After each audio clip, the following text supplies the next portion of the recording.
Oke, kita lanjutkan untuk pembahasan soal sesuai kisi-kisi khususnya nomor 30 sampai 40.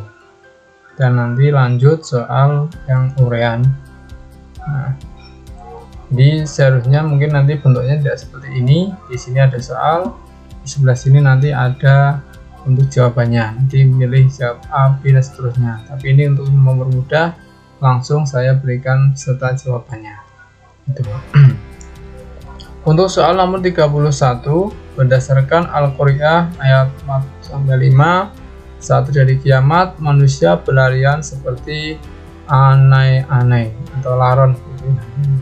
Yang nomor 32, peristiwa dibangkitkan manusia dari alam kubur setelah malaikat Israfil meniupkan sangkala yang kedua, dinamakan Yaumul Ba'ats. Nah, kalau manusia ditimbang ini disebut yaitu Yaumul Mizan.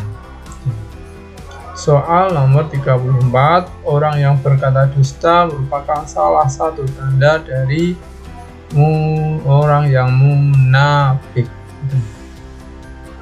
Menurut Quran surah Al-Isra ayat 34 memerintahkan orang-orang beriman untuk menepati janji. Terus soal nomor 36, berdasarkan hadis riwayat Bukhari, orang yang terbaik di antara kalian adalah ya orang yang baik dalam menunaikan janji.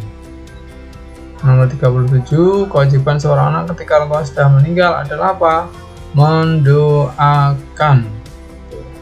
38, dalam hadis Bukhari dan Muslim, pahala berbakti orang tua dapat disamakan dengan apa?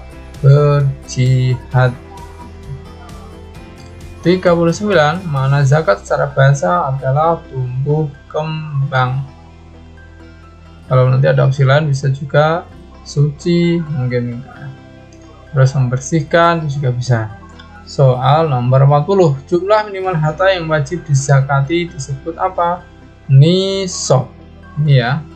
Untuk soal yang ini saya rasa mudah karena sudah ada pilihan, besok bentuknya tinggal menjodohkan saja. Itu. Kita lanjut untuk yang nomor 41 sampai 45, di sini urean ya. Jadi yang pertama 41, di kisi-kisi mengidentifikasi tanda-tanda kejadian di hari kiamat berdasarkan ayat Al-Qur'an. Nah, jadi kemungkinan nanti soalnya sebutkan tanda-tanda kiamat besar berdasarkan surat Al-Zalzalah ayat 1 sampai 8. Nah, kalau teman-teman cermati tadi di soal nomor 1 sudah ada ayat beserta terjemahnya. Jadi tidak usah khawatir. Nah, nanti kalian tinggal menyimpulkan. Nah, karena ini disebut tanda-tanda kiamat besar, maka jangan lupa yang pertama tentu terjadi gempa besar yang menyebabkan semua isi bumi dikeluar. Manusia dibangkitkan dari alam alam kubur. Ini salah satunya yang ada di surat Al-Zalzalah 1 sampai 8. Nanti kalian bisa kembangkan kembali. Ini adalah salah satu bentuk jawabnya. Yang mana nanti bisa jadi ada opsi untuk membantu menjawab soal yang esai. Soal selanjutnya nomor 42, sebutkan hikmah beriman kepada hari akhir.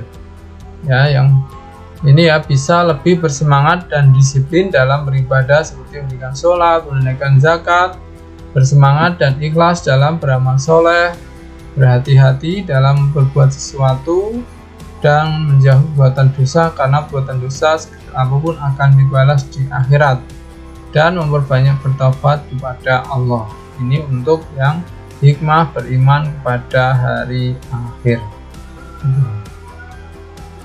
Nah, soal nomor 3, nah misalnya ada kasus ya, ada contoh jujur makan dalam yang harus dimiliki setiap orang. Nah, apa yang harus kita lakukan apabila ada kawan yang tidak membayar setelah selesai ia makan di kantin sekolah? Yang pasti kita akan menegurnya bahwa yang ia lakukan salah dan jangan untuk dibohongi.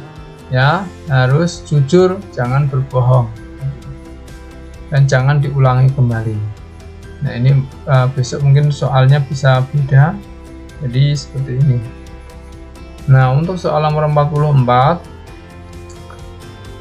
berdasarkan ayat 23 sebutkan perilaku berbakti kepada orang tua.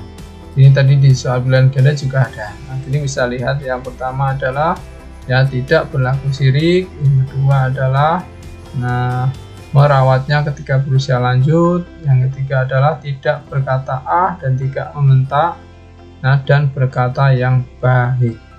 Ini sudah ada semua di sini ya.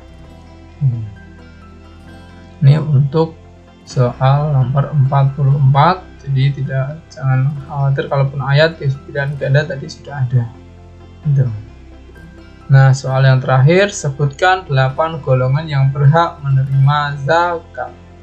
Ini ya, ada 8. Yang pertama itu fakir, yaitu mereka yang hampir tidak punya apa-apa sehingga tidak mampu memenuhi kebutuhan pokok. Kedua adalah miskin, yang punya harta tapi tidak cukup. Yang ketiga adalah amil, mereka yang mengumpulkan dan mendistribusikan zakat. Yang keempat ini mu'alaf, orang yang baru masuk Islam. Sedangkan yang kelima hamba sahaya atau budak yang ingin memerdekakan dirinya.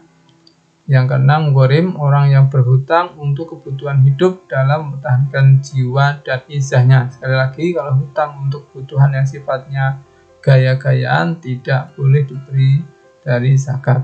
Fisabilillah, orang yang berjuang di jalan Allah dalam bentuk dakwah, jihad dan sebagainya. Kalau Ibnu Sabil ini ya, mereka yang kehabisan biaya di perjalanan dalam ketaatan kepada Allah. Nah, ini beberapa pembahasan soal beserta jawabannya. Semoga bermanfaat. Sekian, wassalamualaikum warahmatullahi wabarakatuh.